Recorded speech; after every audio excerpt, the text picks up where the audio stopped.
Yo, what's good, everybody? It's your boy Malcolm, and as y'all saw in the title, today we are going to be ranking the top 5 Firebenders in the Avatar universe. Let's get into it. One of my biggest critiques of the series, Korra, is that I feel like they didn't show us enough Firebenders. Like, I would have loved to see... Firebending is honestly one of my favorite elements. Honestly, if I was a bender, I'd probably be a firebender. So I think I would just want to see more firebending, and we didn't get enough in Korra. That's kind of just me, though. Even still, we did get some really cool firebenders in Korra, and y'all know we got plenty of firebenders in The Last Airbender, so let's get into it. Honorable mention. I gotta talk about my boy General Iroh. Not the original. I'm talking about Zuko's grandson. This dude, he only had a couple scenes of firebending. But every time he was on the screen, it was just so lit. Y'all remember where he was trying to stop the Equalist airships from flying? And he literally took out a whole fleet of airships by himself. Bro was lightning bending. He was casually flying. He was doing all types of shit. Bro really is the GOAT. I am so happy we got to see him. I wish they would have given us more General Iroh scenes because bro was just a dog. Alright, so in 5th place, we got my boy Mako. When you take a second and really look at what he can do, Mako is a real savage. One of the coolest things about Mako's firebending style is he's a pro bender, so he doesn't firebend like the way we saw in The Last Airbender.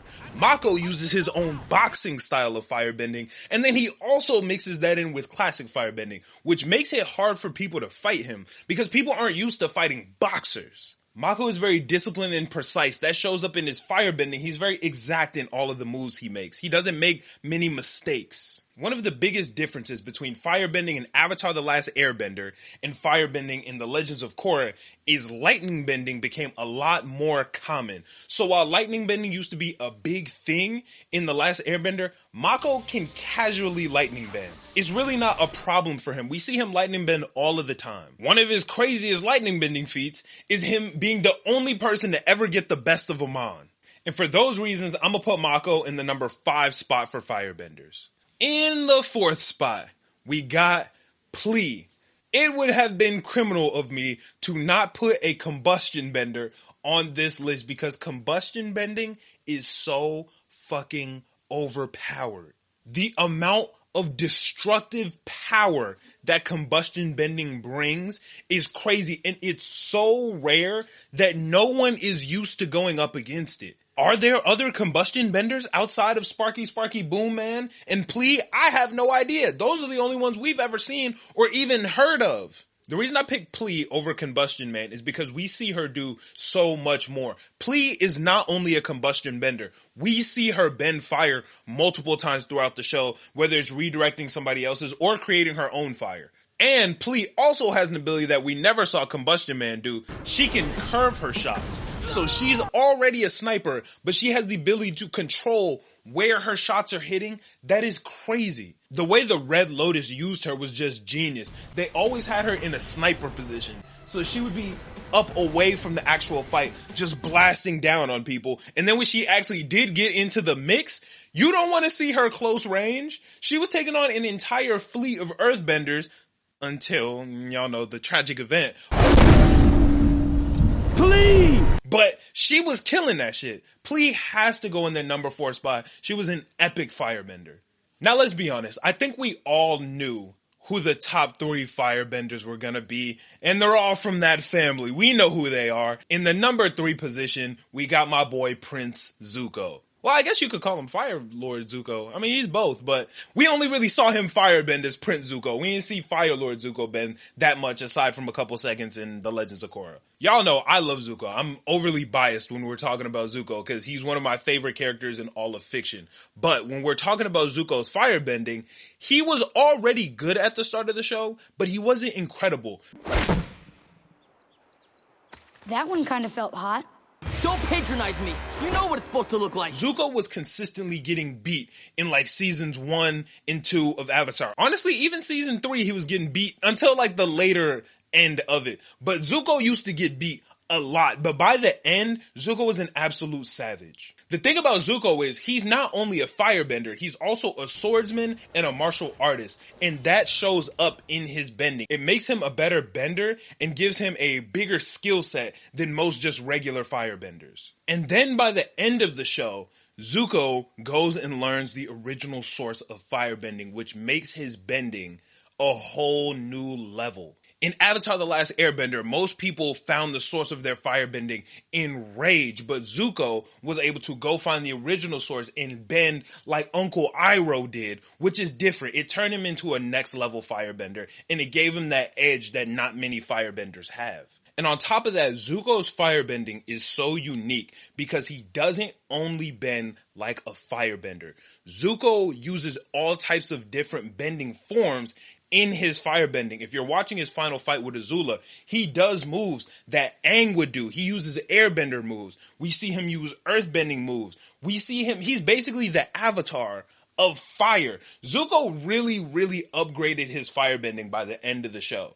And obviously we gotta mention the fact that Zuko knows how to redirect lightning, because that's a big thing in Avatar: The Last Airbender. Iroh created it. Only 2 people could do it in The Last Airbender. Now, by Korra, other people can do it, but you know, in The Last Airbender, that's a big thing. Zuko is an absolute savage, and for that reason, I gotta put him number 3 on the best firebenders list. Number 2, we have the Dragon of the West, Uncle Iroh. Y'all might not all have biological uncles watching this, but we all got at least one uncle in Uncle Iroh. This man was nothing but wisdom in my childhood, and he's also one of the greatest firebenders of all fucking time. Iroh is an incredibly skilled firebender and martial artist. There are many scenes where we see him take on large groups of people, and sometimes he doesn't even use his bending. Iroh almost conquered Ba Sing Se, and then took Ba Sing Se back on the day of Sozin's Comet. And he's also known as the Dragon of the West for his incredible fire-breathing techniques. And we know he's the Dragon of the West because he killed the last dragon, which isn't actually true. And we know that Iroh taught Zuko everything he knows, including lightning redirection, which he created on his own. And then we can't forget Swole Iroh, where bro got extra big and broke out of jail on his own on the day of Black Sun, where nobody had any firebending. Man, Uncle Iroh is an absolute unit, and he's probably the second best firebender we've seen in the entire series. Now, for some reason, this number 1 position is so controversial to a lot of y'all, but I really feel like this is a no-brainer. The number 1 firebender we've seen in the Avatar franchise is Princess Azula, hands down. Princess Azula mastered lightning bending at a ridiculously young age. We had never seen anybody do that before at that point. Not to mention, her fire is fucking blue. It's some of the hottest fire we done seen in the damn series. Please, show me where other people just casually bend in blue fire. That shit don't happen. Also, Azula is the only character we saw fly in Avatar: The Last Airbender, not on Sozin's Comet. And then her agility is just on a different level. The only character that can even match her in agility is probably Ty Lee. We saw Azula outrun Aang and a bunch of other benders on the day of Black Sun just off of how agile she is. Azula is a fucking menace. Well, Zuko was doing better than her on Sozin's Comet, blah, blah, blah.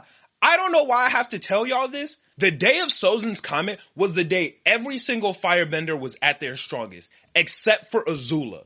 Azula had lost her goddamn mind at that point. So whenever y'all talk about Azula being beaten on that day, that wasn't Azula. One of Azula's best traits is her mind and how efficiently she thinks and how quick she moves. She had lost that. That wasn't even Azula at that point. She had completely lost herself. So I hate it when people are saying like, well, Zuko beat her. I don't care. He didn't actually beat her ever, aside from on that whack-ass day. And for that reason, Azula gotta go as number 1. Now, a lot of y'all are saying, what about Ozai? What about Ozai? What about Ozai?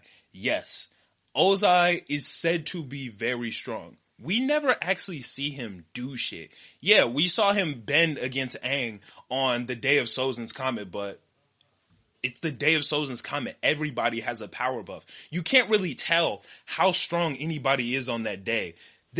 They're buffed ridiculously. Like, look at Zuko's fight. Zuko can't bend that much fire on a regular day. Fodder firebenders were shooting massive amounts of fire down from those blimps. You can't really take in account for those feats. I honestly just don't think Ozai is that great. Like, even from the things we hear in the series, right? Like, the only reason Ozai even got the throne was by snaking his brother and killing his dad. The way Ozai controlled everything was very mental. He was a very mental guy. Like, everybody's saying that he's so strong, but we don't really have much proof to back that up. Azula was scared of him, but she was like mentally scared of him.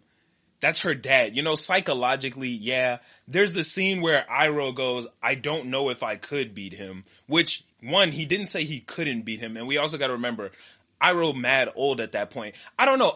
There's not much proof showing that Ozai is that great of a firebender, aside from people just being scared because he's the Fire Lord. I think his legend kind of outweighs what he can actually do, as far as we've seen, you know? But that's my list for the top 5 firebenders. Please let me know what you guys think in the comments. And if you watched the whole video, you probably enjoyed it. So go ahead and hit that subscribe button and be waiting for the next 2 videos, the best earthbenders and the best airbenders. I will catch y'all in the next one. I'm out. Peace.